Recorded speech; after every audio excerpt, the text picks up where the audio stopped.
Prop hunt? What? What is going on? We're playing prop hunt, chat, in Rebirth. What is this? Can you guys see this? Somebody clipped that, dude. What on earth am I looking at right now?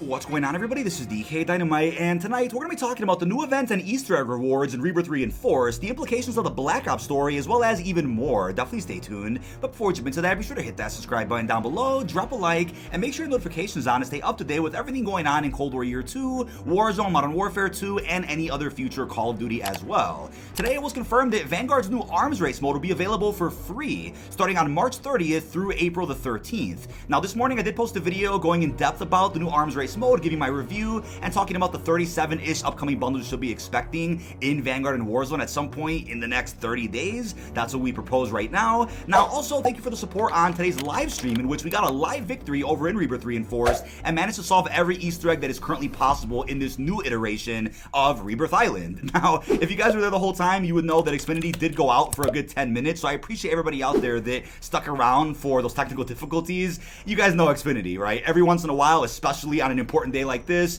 they'll be like, yeah, we're gonna just shut your upload speed off for a good 10 minutes while we test things. It's the weirdest thing, but I appreciate all the patience that you guys had with my gameplay stream today. Now, in terms of what's going on in Rebirth now, it's actually fairly unique compared to previous Warzone events or Easter eggs. So what they did today is drop a part of both the event and the Easter egg, and you can still get rewards, but we're nowhere near complete with either of those two, since we have another, I think, 2-ish weeks of this event in which we'll be able to unlock even more cosmetics that we'll be talking about in a couple of minutes. Now, the first Easter egg deals with Keycards here on Rebirth Reinforced, and it really does resemble the Nakatomi Plaza Vault Easter egg, in which you're able to find 3 different keycards around Verdansk 84 just through looting or, you know, killing enemies who may have had it, and then you could take it to the Vault of Nakatomi, and whichever keycard you had would be designated to a certain vault, in which it would give you money, possibly even a contraband contract to go ahead and get a free blueprint, an advanced UAV, a loadout drop, whatever the case was. So it's very similar here on Rebirth, and the first keycard you could actually find is in the original room that we actually went to in the first Rebirth Easter egg last year.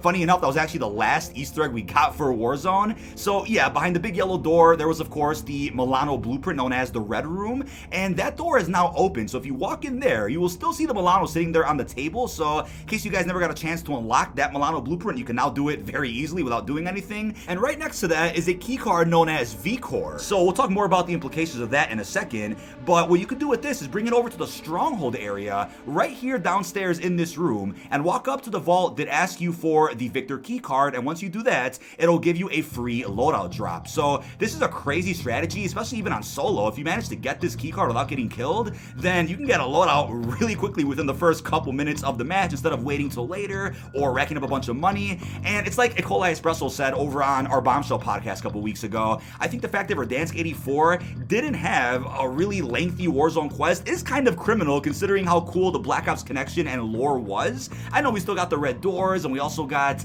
those smaller side quests with the melee weapon and I think a free calling card, but yeah, our last actual quest was in Rebirth when it first released in Season 1 of Cold War last year. That's crazy to think about, but luckily they're revisiting that Easter egg a little bit here with this first key card. Now, we then figured out that there's also an unholy advantage calling card you unlock by opening up one of these vaults. I'm not sure if we triggered it because we opened a specific vault. Let me know if you guys know a better answer to that down below in the comments, but this is the calling card that we got. It actually popped up on screen as a Captain Price looking cover art, but that's not what it looks like when you actually equip it at the main menu. So take advantage of that if you guys wanted another calling card here. And I get it, this event and the Easter egg overall is a bit different for Rebirth Reinforced, but hopefully by the end of this video you guys feel more comfortable and a little better about how exactly they're handling the release of this content. Now, next up we then have the other key card known as the Forgotten One, and this one was a bit tricky to find. Shout out to, I believe it was Picante, a member in my chat, who actually pointed out where this one was. We managed to find the Stitch one in the yellow room all by ourselves, but this one was a bit more difficult. So in the Biolab showers, you could actually interact with the shower, in which it'll then drop you, I think, a couple grand and also this key card here. So at this point in the game, we're like, okay, there are 3 key cards we have to find. We know that in the vault over at Stronghold, it asked us for 3 different ones. We just weren't sure if all 3 were live in the game yet, but after we found found the second one, we're like, okay, all three must be live in the game as of today. So we took this one over to Stronghold, and this one gave us a specialist bonus, which is huge, especially for a map that's as small as Rebirth. And I know it's still a decent sized map, but obviously a lot more condensed than Caldera or even Verdansk. So specialist bonus will go a long way in your gameplay, whether you're on solo, whether you're with friends. Having all those perks will truly make a difference. So this is probably my favorite keycard of the three, and the best reward, at least in my opinion. Definitely worth going for, no matter how many players are in your match. Definitely give this one a shot, but obviously the biolab could be a bit of a hot area or even a hot drop whenever you're playing a match of Rebirth, so be very careful when going for this one. But I'm sure by the time this video does release, a lot of people out there in the community will know where all these key cards are, so you're going to see more enemies go for them as opposed to the gameplay you're seeing right now, in which there weren't really many enemies where the key cards were. So the third and final key card was the one that we had a little bit of trouble to find, and I think because of how different the second key card was in the biolabs, the way you had to interact with the shower to get it, that kind of threw us off a bit, and we're like, how complicated could this third one be, and where could it be? Is it at one of the new points of interest? Ended up being in this building here by the docks, which I don't think I ever would have guessed, and it's just sitting here on a bookshelf waiting to be picked up. Probably the first one that we probably should have found, but we ended up finding this one last, and bring this one back to the Stronghold area, and it'll give you an advanced UAV. Now the advanced UAV does last a fair amount of time. I don't know if it's any longer than if you just bought 3 UAVs and forced an advance in that way. I'm not sure if there's any difference there, but I was told by my chat that apparently it's a little bit longer than the typical advance that you would get from just buying them. So with that being said, still a really cool reward, and I think you can challenge yourself or even your team to try to get all 3 keycards in a single match so you can have the best of all worlds, right? A free loadout, a specialist bonus, and even an advanced UAV. You'll be absolutely stacked against any team that is in your lobby. So before we continue with the rest of the event and the Easter egg, what about the implications of this to the Black Ops storyline? So we have a couple of things here. First off, we have a Stitch keycard that we pick up that says his first name, Vicor or Vicar, however you want to pronounce it. And with that, that could either mean, hey, this is just a callback to the fact that Rebirth and Stitch go hand in hand. That's where Stitch and Adler technically first met. That's where Stitch lost his eye. Or it could even be a hint that maybe Stitch is still alive and his keycard is sitting there to kind of tell us, yeah, Stitch is going to return at some point in a future Black Ops title. But the other thing is, when you spawn into a match of Rebirth Reinforced, it says the map takes place in March of 2022. So I'm like, wait a second, 2022? But the description from the blog post the other day mentioned that this took place after Iron Trials, in which Perseus is rebuilding the map, adding to it, explaining the new points of interest.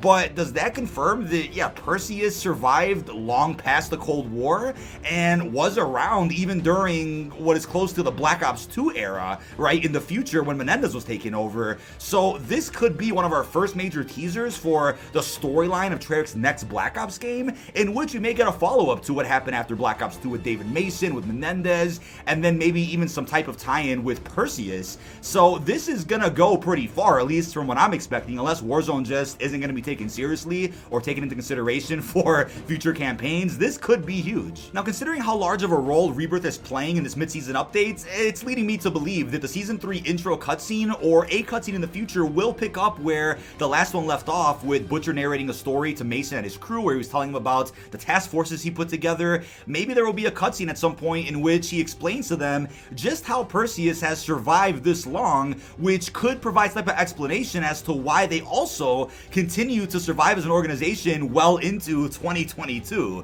So maybe something that gets revealed in a future cutscene will make all of that make sense, because right now we're like, okay, we're looking at the ending of the Season 6 outro cutscene where Stitch supposedly dies, where Mason and his crew learn that Perseus is not a person, it's an organization. So there should be some more narrative left to tell with that bit of a plot twist. Now, to continue with our Easter egg discussion, we also have several different bunkers all around Rebirth Island now. There's actually more than one, and I came across, I think, just 2 in my gameplay, but I'm seeing reports that there are 3 total, neither of which can be interacted with. It doesn't look like we can get into those bunkers, at least not right now, and you're going to understand why in a second when we talk more about the way the event is being handled for Rebirth Reinforced.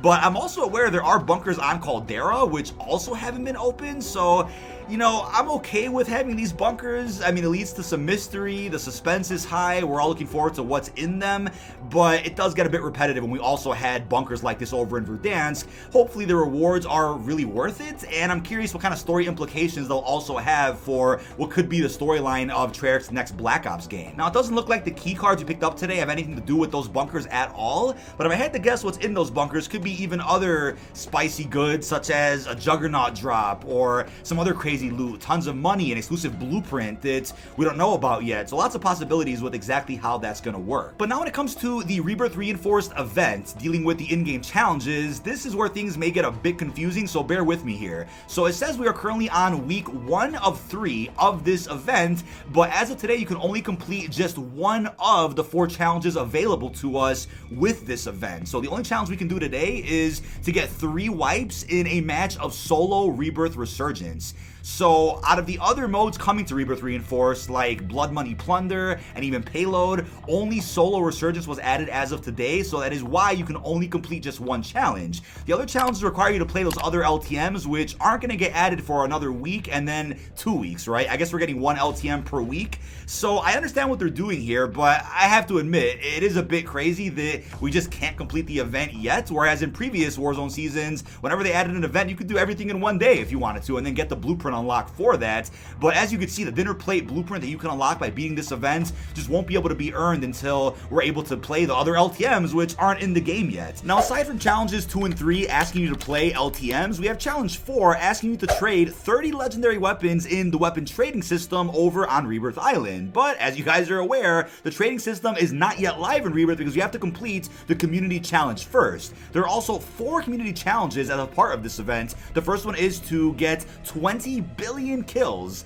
on Rebirth Island. Not you individually, but our entire community. Once we get the 20 billion kills, we will go ahead and have access to the weapon trade system. And we are currently at, I think, a little over 60 million for just day 1. And don't get me wrong, that's a lot, but this is still gonna take a hot minute. Probably another 2 weeks if I had to guess, maybe even sooner than that. I'm happy that I was able to contribute around 100 kills myself, thanks to my stream earlier today. We also have other challenges, as you can see too. Operators must trade a combined 190 million weapons to the weapon trade system. So once we get the first one done, then we can do the second one, and as a reward for doing that, we get communication towers, allowing you to buy, I think, single wave UAVs for like 1,500, so that's cool. We then have the third challenge after that, which is operators must secure a combined 130 million payloads on Rebirth Island, and we have to wait for the LTM for that, but the reward will be armored truck deployment public event. I think we already had that on Caldera as well. And lastly, the final community challenge is operators must gather a combined $40 trillion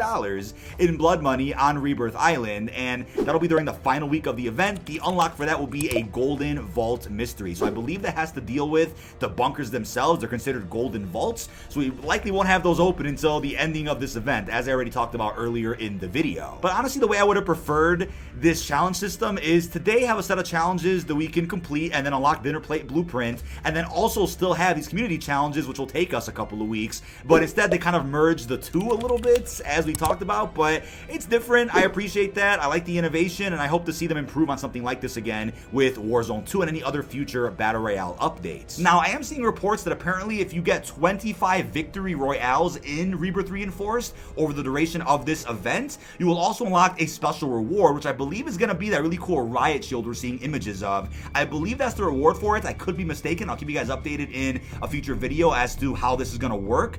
But with that being said, that is exactly how you unlock everything when it comes to the rewards, when it comes to the Easter eggs, the key cards, the in-game challenge event. That's how you do everything. And if you're watching this video maybe a good week or two after I post it, then everything is available right now to be completed. But when I posted this, it was only just the one challenge you were able to do. Now, as I was editing this video, we have content creator TP, who actually interviewed a Warzone developer, in which we got the following bits of information. First off, the Warzone developer said we all want that in regards to map rotations in Warzone between Caldera or Verdansk, but it's a technical problem to make it happen because of install size. The entire issue of Warzone's technical problem, which the developers told us back in February, is that it's built on Modern Warfare as a base, it's a massive game file, and they have said they can't just separate the current game so easily as people think. And we of course have Charlie Intel paraphrasing some of the statements there as well, and we also have the Warzone developer saying that Call of Duty development teams are now working from the same core technology and sharing the base going forward, which will stop the never-ending restarts for yearly releases with some features. The developers also reconfirmed ranked play for Warzone is in the works to allow high-skilled players to have a mode to really engage with, while also keeping the low-skilled players interested in the casual/normal modes. I'll have this interview, of course, linked down below in the description. And to also go back to a possible rotation between Verdansk and Caldera, adding it means players have to reinstall the full game, then rotating to a different map, download the full game again, which would cause players to stop playing because of having to re-download massive files. So we talked about that before. I'm not a dev, not an engineer, but that totally makes sense. Maybe Warzone 2 will significantly solve that problem since it won't be built on the base of another Call of Duty. It'll just be its own application on its own 2 feet. And I also think the mention about all devs working with the same core technology could be our first bit of confirmation that Treyarch will indeed be using the Modern Warfare engine for their next Black Ops game. And as I always advocate on the podcast, engine does not mean gameplay. Vanguard, however, just happens to be rushed to the point where they weren't able to really have Vanguard feel like its own COD. It just kind of feels like a World War II reskin of Modern Warfare with actually limited features, less if anything. And I guarantee you, if Sledgehammer had more time to make Vanguard, it would feel like a much different game. But we all know how that went down. And look at Cold War Fireteam, for example. There's a lot of mechanics in that mode that are ripped straight out of Fireteam. And Cold War's on a different engine, but the mechanics still feel the same. If anything, smoother, at least in my opinion. But you can also have it both ways, right? One way where the games are on the same engine, play different, or games being on different engines, but playing similar because they both have similar mechanics. I mean, that's the way game development works, at least from my understanding, and it's all up to the developer's discretion to make a game feel a certain way. Now, lastly, we also have confirmation that we are going to be getting Rebirth CDL fairly soon, as already confirmed on the Season 2 Reloaded roadmap. It was confirmed today that the COD League will be hosting this open tournament only in North America to start. They'll bring it to other regions in the future, and players can sign up and compete for their chance to win a share of the prize pool, as you guys can see on screen. You're also obligated to stream your perspective over on YouTube. No other platform though, so it's a YouTube exclusive tournament for Rebirth Reinforced. Looking forward to checking out the Giga Chads and all the alpha males that actually take part in that tournament and win hopefully a ton of money, but without cheating, of course, because as Rara has been pointing out over on his channel, there are just so many goddamn ways to cheat, to not be caught, to exploit the system, to do XYZ, to the point where everything that's ever been accomplished in Warzone is kind of in question. You just don't know who is actually being honest these days, which to me is ridiculous. But that is about it. This has been dkdynamite. Leave all your thoughts down below in the comment section. What are your thoughts on Season 2 Reloaded over for Warzone Pacific? How are you feeling about the quality of life improvements, as you guys saw plenty of footage of in the background, the loadout markers, the balloons, all the new features with the health, the armor? I'm loving everything they've added as of today. And also, how are you feeling about the Easter egg event, the rewards, and every other cosmetic that we also discussed? Really hope you've enjoyed, and peace out, everybody.